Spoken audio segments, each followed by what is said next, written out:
Hello दोस्तों, JD knowledge platform पर आपका स्वागत है। आपके अपने यूट्यूब चैनल पर मैं जगदीप सिंह आपका स्वागत करता हूं। आज हमारा जो हिंदी का पाठ है वर्ण विचार या वर्णमाला, जो अगर प्रतियोगी परीक्षाओं की दृष्टि से देखा जाए तो बहुत महत्वपूर्ण है। यानी कि इस अध्याय से जुड़े बहुत से ऐसे क्वेश्चंस हमें पेपर के अंदर मिल जाएंगे जो डायरेक्टली पूछे जाते हैं, जो सीधे सीधे संबंध रखते हैं वर्ण या वर्ण विचार का जो हमारा अध्याय है उससे। जानते हैं इसके बारे में, आइए पढ़ते हैं इसको। भाषा की सार्थक इकाई वाक्य है। हम इससे शुरुआत करेंगे, इसको समझने की कोशिश करेंगे। भाषा की जो सार्थक इकाई है वाक्य है। वाक्य से छोटी इकाई उपवाक्य, उपवाक्य से छोटी इकाई पदबंध, पदबंध से छोटी इकाई पद यानी कि शब्द, और पद से छोटी इकाई अक्षर, और अक्षर से भी छोटी इकाई ध्वनि या वर्ण है। कार शब्द में 2 अक्षर एवं 4 वर्ण हैं, जैसे कै प्लस आ प्लस र प्लस आ। यानी कि अगर क और आ को मिलाया जाए तो का बनता है, र प्लस ए को मिलाया जाए तो रै बनता है। यानी कि 4 वर्णों को अलग अलग करके दिखाया है यहाँ पर। अब इनके बारे में थोड़ा सा डिटेल से पढ़ लेते हैं जो ऊपर हमने पढ़ाए हैं। जैसे ये हमने पढ़ा है, इसके बारे में हम नीचे डिटेल से देखेंगे। तो आइए देखते हैं नीचे थोड़ा इसके बारे में। जैसे वर्ण है, वर्ण भाषा की सबसे छोटी इकाई ध्वनि, जिसको हम बोल सकते हैं जो भी हमारे मुख से जो शब्द या वर्ण चाहे कुछ भी निकलता है उसको ध्वनि बोला जाता है। और अगर देखा जाए भाषा की सबसे छोटी इकाई क्या है, वर्ण है। यानी कि ऐसे भी कह सकते हैं वर्ण वह छोटी से छोटी ध्वनि है जिसके और अधिक टुकड़े नहीं किए जा सकते। वर्णमाला, वर्णों की व्यवस्थित तथा क्रमबद्ध समूह को वर्णमाला कहते हैं। अब आते हैं वाक्य पे। वाक्य शब्दों का व्यवस्थित एवं सार्थक समूह जो किसी विचार या भाव को पूर्णतः व्यक्त करें। यानी कि वाक्य क्या व्यक्त करता है, पूरे भाव को व्यक्त करता है। लेकिन उपवाक्य क्या करता है, जब किसी वाक्य में एक से अधिक वाक्य किसी योजक से जुड़े हों तो वे सभी उपवाक्य कहलाते हैं। जैसे मैं उस लड़के को जानता हूँ जिसने चोरी की है, तो यहाँ पर क्या अंतर पता लगा हमें वाक्य और उपवाक्य में। जब शब्दों का सार्थक समूह किसी विचार को पूर्णतः प्रकट करे तो उसे वाक्य कहते हैं। लेकिन जब किसी वाक्य में एक से अधिक वाक्य किसी योजक से जुड़े हों तो इन सभी वाक्यों को वाक्य नहीं कहा जाता बल्कि उपवाक्य कहा जाता है। जैसे यहाँ पर जो ये वाक्य है जिसने से जुड़ा हुआ है, जैसे जिसने यहाँ पर है जो, इसने 2 वाक्यों को जोड़ा हुआ है, ठीक है, दोनों। और उपवाक्य जो हैं इनके जुड़ने से एक वाक्य बनता है। अब आते हैं पदबंध के ऊपर। पदों का वह समूह जो परस्पर मिलकर वही व्याकरणिक कार्य करे जो अकेला पद करता है। यानी कि जब हम आपको थोड़ा सा अंतर बताते हैं पद में और एक वर्ण में या शब्द में, कह सकते हैं शब्द के अंदर और पदबंध के अंदर अंतर बताते हैं। वैसे थोड़ा सा ही अंतर है इनमें, ज़्यादा अंतर नहीं है। यानी कि जब कोई शब्द किसी वाक्य में प्रयुक्त हो जाता है तो वह पद कहलाता है। वाक्य की रचना पदों के संयोग से होती है। हम ऐसे भी कह सकते हैं कि पदों का ऐसा समूह जो परस्पर मिलकर वही व्याकरणिक कार्य करे जो अकेला पद करता है, पदबंध कहलाता है। यानी कि जब कोई स्वतंत्र शब्द होता है, स्वतंत्र बंध बन जाता है पदबंध। जैसे यहाँ पर दिखाया गया है कि पदों का वह समूह जो परस्पर मिलकर वही व्याकरणिक कार्य करे जो अकेला पद करता है। जैसे लड़का खेल रहा है, एक लड़का खेल रहा है, एक छोटा लड़का खेल रहा है, एक छोटा सुंदर लड़का खेल रहा है।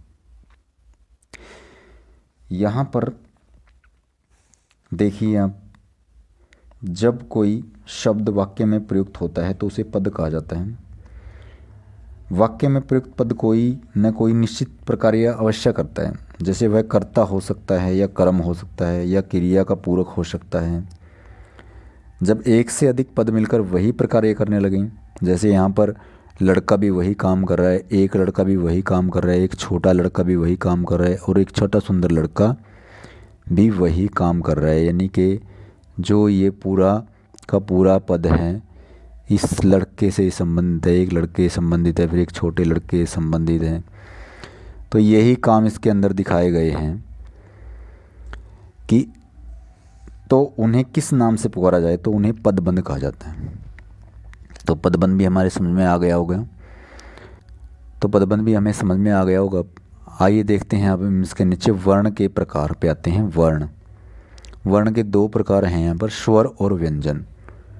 कुल वर्ण 52 है हमारे पास, यानी कि मैक्सिमम बुक के अंदर हमने खोजा है तो 52 वर्ण बताए गए हैं कुल वर्ण। अगर देखा जाए बहुत सी बुक हैं, कुछ कम भी बताती हैं, कुछ ज़्यादा भी बताती हैं इससे, लेकिन अगर देखा जाए तो 52 ही हैं।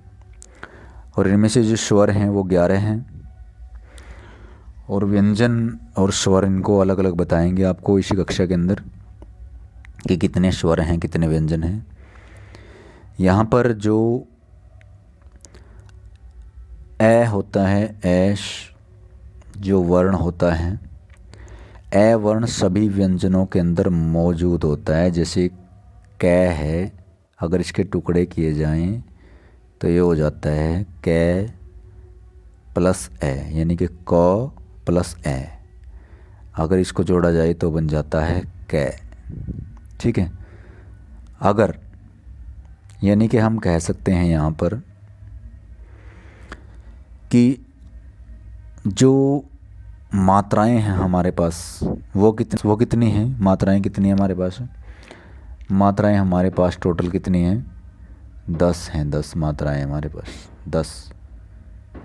10 मात्राएं हैं हमारे पास टोटल, क्योंकि ए की कोई मात्रा नहीं है। ए एक ऐसा स्वर है जिसकी कोई मात्रा नहीं है। ए सभी व्यंजनों के अंदर मिला हुआ है लेकिन इसकी कोई मात्रा नहीं है। ए सभी व्यंजनों के अंदर मिला हुआ है लेकिन इसकी कोई मात्रा नहीं है। राइट।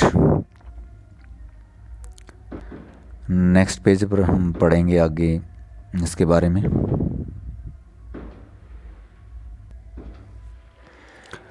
अब अगले पेज पर देखते हैं हम। अगले पेज पर जैसे कि हमने पिछले पेज पर सभी स्वर लिखे हुए थे, 11 स्वर लिखे हुए थे, तो कई बुक्स के अंदर आपने देखा होगा कि इनके साथ साथ स्वरों के साथ साथ इनको भी लिखने का प्रचलन है।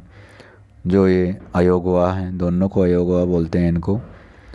ये अनुस्वार होता है और ये विसर्ग होता है।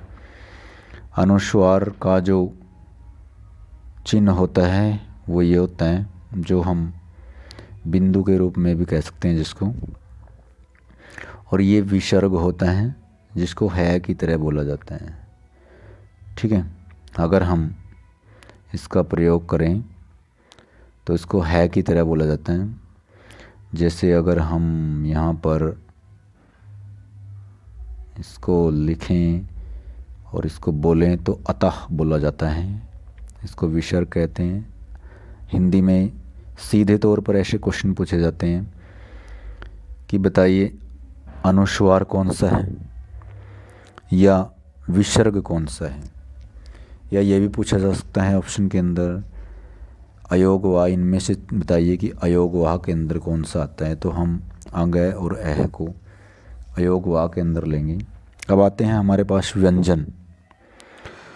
व्यंजन में हमारे पास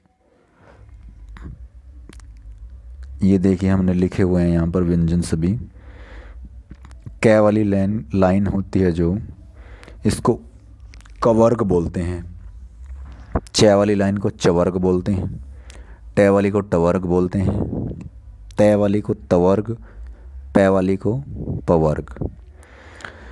और कै से मैं तक जो व्यंजन होते हैं, कै से लेकर मैं तक, कै से मैं तक इन जो व्यंजन होते हैं इन्हें स्पर्श व्यंजन कहा जाता है। स्पर्श व्यंजन। कैसे मैं तक सभी के सभी स्पर्श व्यंजन हैं। और ये कितने होते हैं संख्या के अंदर? ये 25 होते हैं। संख्या के अंदर कितने होते हैं? 25। कै वाली लाइन जो होती है उसका उच्चारण जो होता है कहाँ से होता है? उसका उच्चारण कंठ से होता है। जो हमारा गला है इसका जो नीचे वाला पार्ट होता है वहाँ से इसकी आवाज़ आती है, उच्चारण होता है। फिर उसके बाद च वाला तालव्य, जो तालव्य कंठ से थोड़ा ऊपर की तरफ वाला पार्ट होता है। जैसे ही हम उच्चारण करते हैं च, तो हमारी जो जिह्वा है वो तालु को छूती हुई आती है। उसके बाद आता है टवर्ग, जो मूर्धन्य होता है, यानी कि जो मूर्धा होती है उसके अंदर ट वर्ग आता है सारा का सारा। ये तालु से थोड़ा आगे की तरफ होता है। जैसे हम ट बोलते हैं ट, तो हमारी जीभ देखिए कैसा आकार लेती है और कहाँ पे छूती है? मूर्धा पे छूती है। उसके बाद त वर्ग है, इसको दंत्य बोला जाता है। दंत्य उच्चारण स्थान है इनका। जैसे त बोलते हैं थ, द, ध, न बोल कर देखिए चाहे आप। जो जिह्वा है वो दंतों को छूती है, यानी कि दांतों को छूती है। और ओष्ठ है। उसके बाद जो पै वर्ग हैं वो ओष्ठ के अंदर आता है। पै, फै, बै, फै, मैं, ये सभी क्या है? ओष्ठ हैं। इनके अंदर होठ बिल्कुल आपस में मिल जाते हैं इसका उच्चारण करते हुए। हमें पता भी लग जाता है भाई ये ओष्ठ हैं, इनके उच्चारण से ही पता लग जाता है। उसके बाद जो य, रे, ले, वे हैं ये अंतस्थ व्यंजन हैं। अंतस्थ व्यंजन इनको बोला जाता है, इनको इसलिए भी अंतस्थ बोला जाता है क्योंकि ये बिल्कुल बीच में स्थित हैं। इन दोनों के, स्पर्श के और ऊष्म व्यंजनों के, ये बिल्कुल बीच में स्थित होते हैं, इसलिए इनको अंतस्थ व्यंजन बोला जाता है। ठीक है। उसके बाद आते हैं आपके ऊष्म व्यंजन। जैसे इनके नाम से ही पता चलता है कि जो ये अगर इनको बोले हम तो ऊष्मा निकलती है हमारे मुंह से। थोड़ा सा हवा जो है वो रगड़ के साथ बाहर आती है और एक ऊष्मा पैदा होती है, जैसे श, श, ह। उसके बाद आते हैं संयुक्त व्यंजन। अगर पेपर में डायरेक्ट भी ये चीज़ें पूछी जाती हैं, ऑप्शन दे दिए जाते हैं कि बताइए अंतस्थ व्यंजन कौन सा है, इनमें से ऊष्म व्यंजन कौन सा है, और छांटने देते हैं कई बार उसमें से। उसके बाद आते हैं संयुक्त व्यंजन। संयुक्त व्यंजन हमारे पास 4 हैं, क्ष, त्र, अज्ञ और श्र। जैसे कि हमको पता भी है और नहीं पता तो हम आपको बता देते हैं जी कि जो संयुक्त व्यंजन होते हैं ये 2 व्यंजनों से मिलकर बनते हैं। जिससे जो क्ष है उसका मेल किससे हुआ है? क प्लस स से हुआ है। ठीक है। इनके क्ष बोला जाता है इसको, जैसे क्षत्रिय। ठीक है। उसके बाद जो त्र है वो किसके मेल से बना है? वो त प्लस रे के मेल से बना है, त्र। तो ये संयुक्त व्यंजन है, ये 2 व्यंजनों के मेल से बनते हैं। और उसके बाद आता है अज्ञ, जिसका उच्चारण कुछ किया जाता है, बोला कुछ जाता है। जैसे अगर इसको सही तरीके से बोला जाए तो ये किसका मिलन है? ये ज और 2 वर्ण हैं जो य, उनका मिलन है ये, ज और य का। तो उसको अगर बोला जाए, जैसे हम इसको बोलते हैं ज्ञान, अगर सही तरीके से बोला जाए तो ज प्लस यान ज्ञान, तो इसका उच्चारण बदलता रहता है समय के साथ साथ। पहले हम इसको किस तरीके से इस्तेमाल करते थे, अब किस तरीके से इस्तेमाल करते हैं, वो इन पे डिपेंड करता है, बोलने पे डिपेंड करता है वो। जैसे अब जो स्र है, स्र कईयों को नहीं पता होता कि ये जो स्र है वो किस किस के मेल से बना हुआ है। जैसे ये स प्लस र के मेल से बना है श्र। तो इन चीज़ों का हमें बेहद पता होना बहुत ज़रूरी है। कई बार इनका सीधा डायरेक्टली भी पूछ लिया जाता है पेपर के अंदर, ये जो वर्ण है ये किसके मेल से बना है। देखिए, तो अगर देखा जाए तो कई बार इनको ऐसे भी लिखा होता है, जैसे हम अक्षय को ही ले लेते हैं। अगर अक्षय को हम लिखें तो हम इसको ऐसे भी लिख सकते हैं, क प्लस प्लस आ। ये भी वही बात है जो हमने बताई। हमने बताया था कि श पूरा बताया था हमने, हलंत नहीं लगाया था उसके अंदर। ये भी वही है, बस इसको आ को अलग लिख दिया गया है, बात वही है। एक चीज़ और बताएं आपको, हम एक चीज़ और बताएंगे आपको कि जो ये क वर्ग का, च वर्ग का, त वर्ग का, ट वर्ग का या प वर्ग का लास्ट का जो अंतिम वर्ण है, सभी इनको नासिक्य व्यंजन बोलते हैं। इन सभी को क्या बोलते हैं? इनको नासिक्य व्यंजन। इनको नासिक्य व्यंजन बोलते हैं। अगर सीधा भी पूछ लिया जाता है पेपर में कई बार कि नासिक्य व्यंजन कौन से होते हैं, हर वर्ग का, क वर्ग का, च वर्ग का, ट वर्ग का, त वर्ग का, प वर्ग का, जो हर वर्ग का अंतिम वर्ण होता है वो नासिक्य व्यंजन होता है। ठीक है, इनका प्रयोग भी किया जाता है। इनका प्रयोग कहाँ पे किया जाता है वो भी हम आपको बताएंगे कि इनका प्रयोग कैसे किया जाता है, कहाँ पे किया जाता है। ज़्यादा गहराई में जाने की ज़रूरत नहीं है, बस थोड़ा सा समझने की ज़रूरत है। आपको थोड़ा सा समझाएंगे बस हम, इसके आधार से आपको पता चल जाएगा। हम कई बार लिखते हैं शब्दों को, उनके ऊपर इनका यूज भी करते हैं नासिक्य व्यंजनों का बिंदु के रूप में।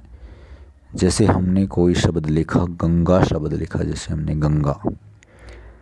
अब गंगा शब्द को अलग अलग किया जाए तो हमें पता नहीं जो गंगा के अंदर ये जो अनुस्वार या बिंदु लगा हुआ है ऊपर, ये क्या है, हमें इस चीज़ का पता नहीं लगता। ठीक है, हम इस चीज़ का पता लगाने के लिए क्या करेंगे, इस चीज़ का पता लगाने के लिए बहुत ज़रूरी है। इस चीज़ का पता लगाने के लिए आपको क्या करना हो, जिस पे ये बिंदु लगा होगा, जिस वर्ण पे ये बिंदु लगा होगा, हमें उससे अगला वर्ण चेक करना है। हमें उससे अगला वर्ण पता करना है कि ये कौन से वर्ग का है। ये क वर्ग का है, च वर्ग का है, ट वर्ग का है, त का है या प का है। ठीक है, उसके बाद ही हम बता सकते हैं कि ये क्या है। अब गंगा जो शब्द है यहाँ पर, उसमें जो बिंदु लगा हुआ है ये क्या है, ग। ये किसके वर्ग का है, ये क वर्ग का है, यानी कि ये क वर्ग का अंतिम वर्ण है अंग। अगर इसको देखा जाए तो गंगा के जो पीछे लगा हुआ है, ग के जो ऊपर लगा हुआ है, यानी कि ये जो बिंदु लगा हुआ है ये कौन है, ये अंग है, ये अंग है। ये कैसे पता चलता है, ये पता चलता है हमें जहाँ पे ये लगा हुआ है उस वर्ण के बाद कौन सा आपका जो कौन से वर्ग का वर्ण है उससे पता चलता है। जैसे और एग्जांपल हम आपको बताते हैं, जैसे यहाँ पर आप दूसरा एग्जाम्पल ले लीजिए मंच। ठीक है, एक एग्जाम्पल ले लीजिए आप घंटा, घंटा। ठीक है, यहाँ पर मैं के ऊपर जो अनुस्वार लगा हुआ है, ये क्या है? ये बिंदु, ये च वर्ग का है। च वर्ग का अंतिम कौन है? ये है, तो ये है। अब यहाँ पे घ पे जो बिंदु लगा हुआ है, इसके ट वर्ग का है। ट वर्ग का अंतिम क्या है? अण है, अण है। कई बार हम घंटा को ऐसे भी लिखते हैं।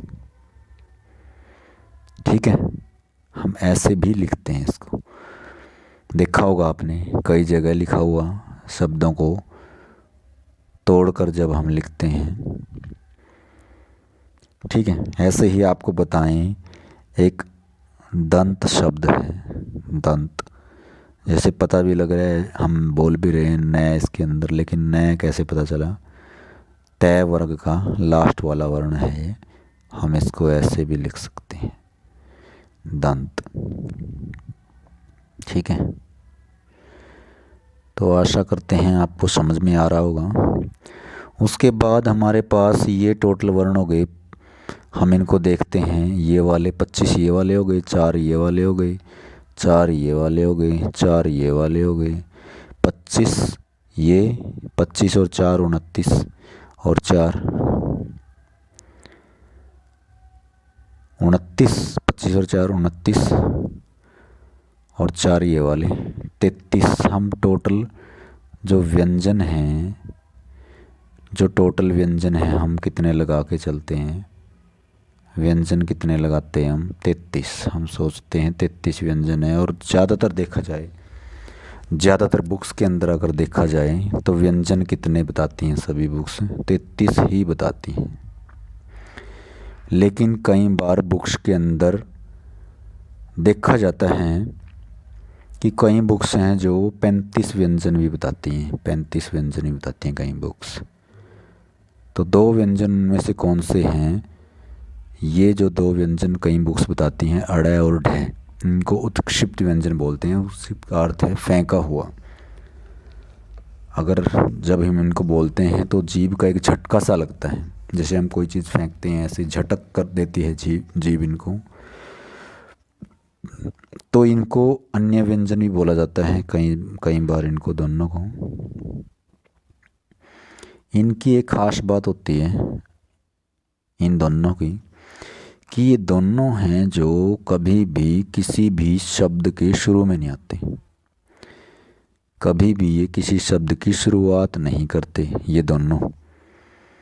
ठीक है, मेन चीज़ क्या है इनकी? ये कभी भी किसी शब्द की शुरुआत नहीं करते। जैसे आपने देखा होगा लिखा है पेड़। ठीक है, पेड़, तो अड़े जो है बीच में आता है या पीछे आता है? जैसे पढ़ना, पढ़ना। ठीक है, ऐसा आपने देखा होगा। और यही वहाँ पे बीच में मिलेंगे, जैसे पढ़ना, पढ़ना। ठीक है, तो जैसे चढ़ना। ठीक है, ये मिलेगा आपको वहाँ पर। और इसके जो यूज़ हैं वो आपको पता लग गए होंगे, यानी कि ये शुरुआत में नहीं आते, ये बीच में आते हैं, दोनों के दोनों। ठीक है, इनके डिफरेंस को आपको अच्छी तरह से समझना पड़ेगा, इनके डिफरेंस को आपको अच्छी तरह से समझना पड़ेगा। जो डिफरेंस है इनमें, ये अंग होता है, ये अंग होता है, ये ड होता है, और ये अड़य होता है। ठीक है, उसके बाद आगे चलते हैं।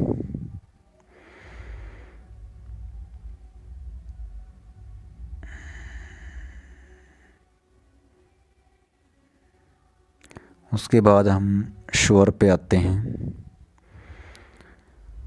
स्वरों का वर्गीकरण। आगे आता है स्वरों का वर्गीकरण। स्वर कितने प्रकार के होते हैं, यानी कि जैसे कि हमें पता भी है कि स्वर की जो डेफिनेशन होती है, हम उसको अगर पढ़ें, जिन वर्णों के उच्चारण में हवा मुंह से बिना किसी रुकावट के बाहर निकलती है, यानी कि कोई रुकावट पैदा नहीं होती जब हम स्वरों का क्या करते हैं, उच्चारण करते हैं, तो उन्हें क्या कहते हैं, स्वर कहते हैं। जैसे हमने पढ़ भी लिया कि स्वर 11 होते हैं।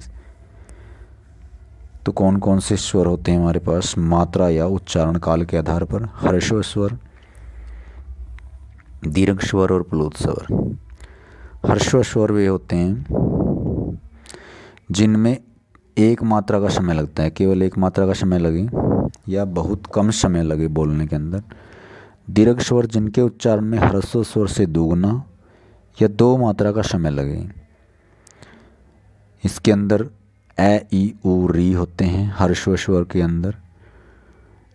जैसे कि यहाँ पे हम बताएंगे आपको कि यहाँ पर ए ई उ हमने लिखे हैं, री और आएगा यहाँ पर ए ई उ और री। इसके अंदर आपके 4 आएंगे ह्रस्व स्वर में ए ई उ री। दीर्घ स्वर में आपके 7 आएंगे। और दीर्घ स्वर कौन से होते हैं? जिनके उच्चारण में ह्रस्व स्वर से दोगुना या 2 मात्रा का समय लगे। आ ई उ ए ऐ ओ औ। ठीक है। उसके बाद आता है प्लुत स्वर जिसमें ह्रस्व की अपेक्षा लगभग 3 गुना समय लगे। जैसे ओम, ओम भी बोलते हैं। आजकल ये जो स्वर हैं लुप्त हो चुके हैं, आजकल इनका प्रयोग नहीं होता, ना ही परीक्षाओं में ज़्यादातर पूछा जाता है। इनको 2 ही पूछे जाते हैं बस, ह्रस्व और दीर्घ। आइए चलते हैं अगले पेज पर।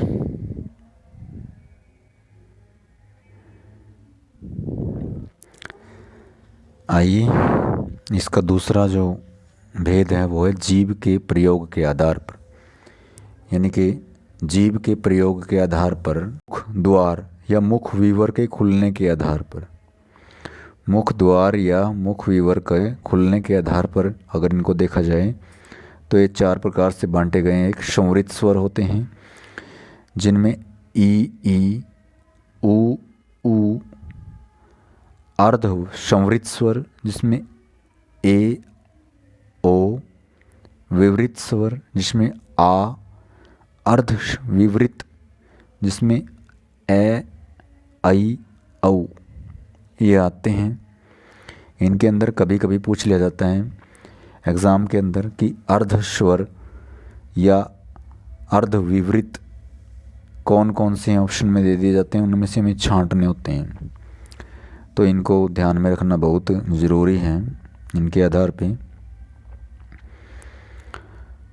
तो जैसे अब आगे देखेंगे, इसका जो 4th है वो है ओठों की स्थिति के आधार पर, यानी कि होठों की जो स्थिति है उसके आधार पर भी इनको आगे बांटा गया है, वृत्ताकार स्वर और अवृत्ताकार स्वर।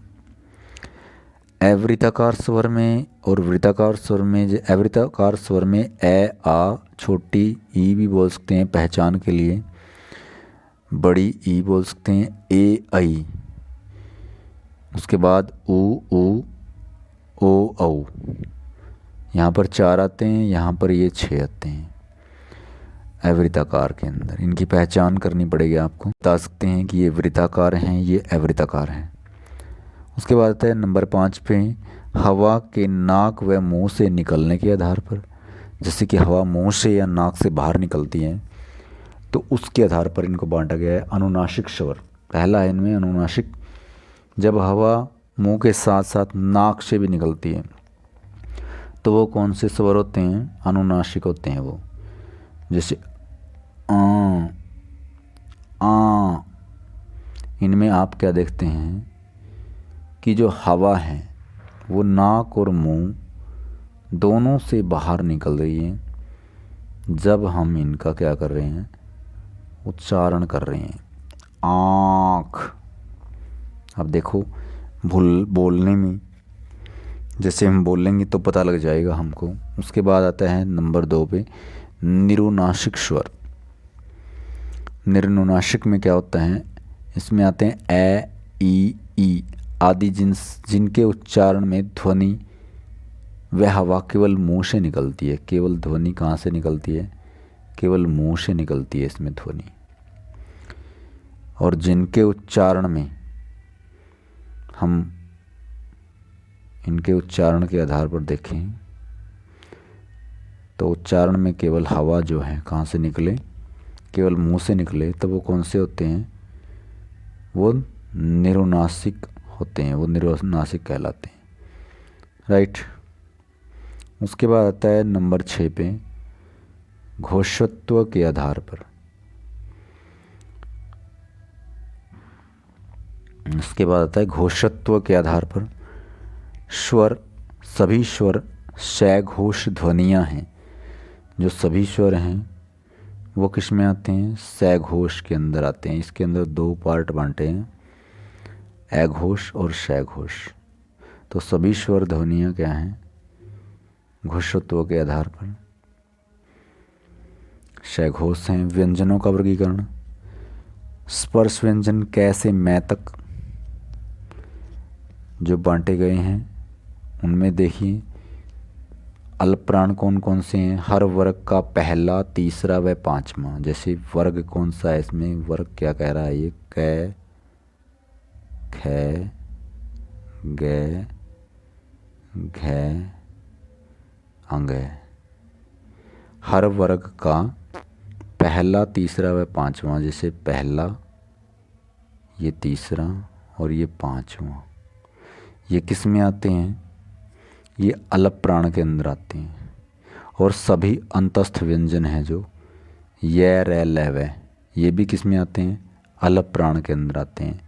यानी कि सीधा सा अगर देखा जाए, इसका एक ट्रिक भी हम अपना सकते हैं। हम क्या ट्रिक अपना सकते हैं कि 135 की आयु में या अलप आयु में, जैसे हमने लिखा हुआ है 135 की, यहाँ पे लिखा हुआ है 135 की अलप आयु में अंत में वे स्वर्ग सिधार गए, स्वर्ग सिधार गए।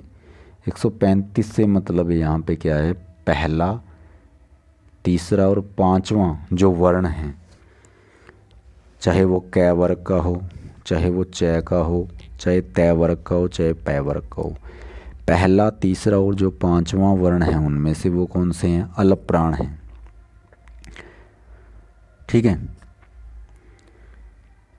तो यहाँ पर स्वर्ग सिधार गए, स्वर्ग सिधारने का मतलब क्या है, सभी जो अंतस्थ व्यंजन हैं वो भी किसके अंदर आते हैं, अलप प्राण के अंदर आते हैं, अलप प्राण। ठीक है। यानी कि 135 की आयु में सभी स्वर्ग सिधार गए। स्वर्ग, यहाँ पे आप स्पर्श को भी याद रख सकते हैं इससे। जो स्पर्श व्यंजन हैं उनके अंदर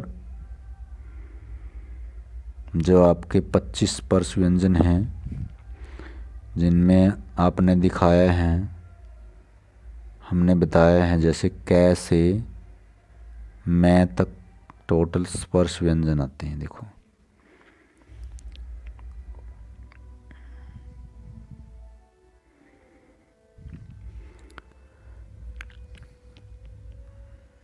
तो आप यहाँ पे देख सकते हैं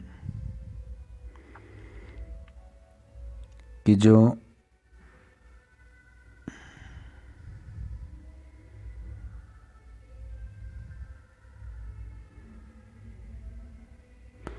घोषत्व के आधार पर सभी स्वर सघोष ध्वनियाँ ये हम पढ़ चुके हैं।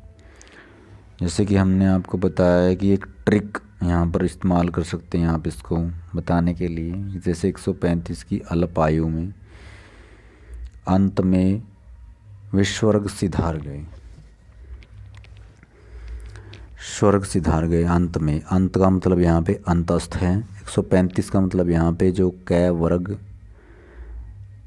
का जो कै पहला है, फिर उसके बाद ग, फिर उसके बाद अंग है। यानी कि पहला, तीसरा और पांचवा। 135 का यह मतलब है यहाँ पर पहला, तीसरा और पांचवा जो वर्ण हैं। अल्प आयु का मतलब यहाँ पे अलप प्राण से है, और अंत का मतलब सभी अंतस्थ जो व्यंजन हैं, अंतस्थ जो व्यंजन है सभी, वो भी इसी के अंदर आते हैं। ठीक है, ये हो गया आपका, रे हो गया, ले हो गया, वे हो गया। ठीक है, ये भी आपके इसी के अंदर आते हैं। उसके बाद आता है महाप्राण। हर वर्ग का दूसरा व चौथा व्यंजन। द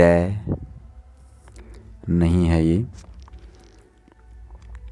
वैसे हर वर्ग का दूसरा व चौथा व्यंजन, और उसके अंदर ढ, श, श और है, ये आपके महाप्राण के अंदर आते हैं। दूसरा और चौथा वर्ग का, जैसे पहले क वर्ग का दूसरा ख है, फिर उसके बाद घ है, यानी कि दूसरा और चौथा व्यंजन हर वर्ग का, दूसरा और चौथा व्यंजन हर वर्ग का, और साथ में जो ये व्यंजन दिए हुए हैं ढ, श और श है, ये सभी महाप्राण के अंदर आते हैं।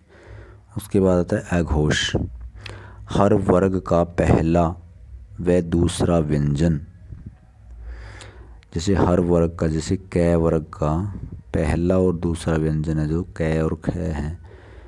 उसके बाद च वर्ग का च और छ है, ये सभी किसके अंदर आते हैं, पहले दो व्यंजन ये आते हैं आपके अघोष के अंदर। और श, व और श, ये भी आपके अघोष के अंदर आते हैं।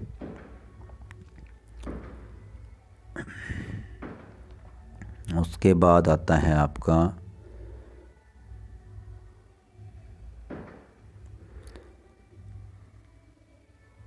सघोष। सघोष जो होता है वो हर वर्ग का तीसरा, चौथा व पांचवा व्यंजन,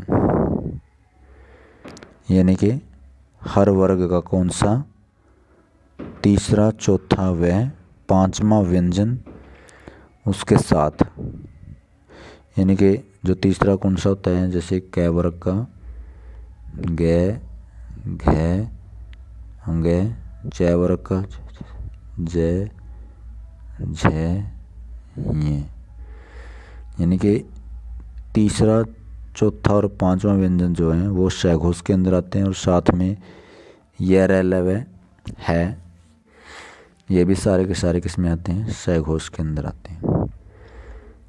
और आप इसको एक ट्रिक से भी याद कर सकते हैं, जैसे 345 की धारा से चोर जेल के अंदर किया गया, यानी ये, या ऐसे लगा लो 345 की धारा से चोर को जेल के अंदर कर दिया गया। यहाँ पर जो 345 का मतलब है वो क्या है, तीसरा, चौथा और पांचवें वर्ण से मतलब है। ठीक है, तीसरे, चौथे और पांचवें जो व्यंजन है उनसे मतलब है यहाँ पर। ठीक है, अंदर का मतलब यहाँ पे जो अंतस्थ व्यंजन हैं आपके उनसे है, उनको याद रख सकते हैं। आपके अंतस्थ व्यंजन है जो, जैसे ये, र, ल, व हैं जो आपके, आप उनको याद रख सकते हैं ऐसे।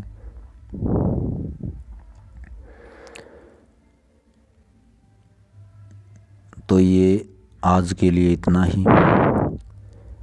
आशा है कि आप सभी को क्लास पसंद आई होगी और आपको हमारा पढ़ाया हुआ भी पसंद आया होगा। अपने दोस्तों के साथ क्लास को शेयर करें और हमारे चैनल को सब्सक्राइब करें और लाइक करें। धन्यवाद दोस्तों, आपका दिन शुभ रहे।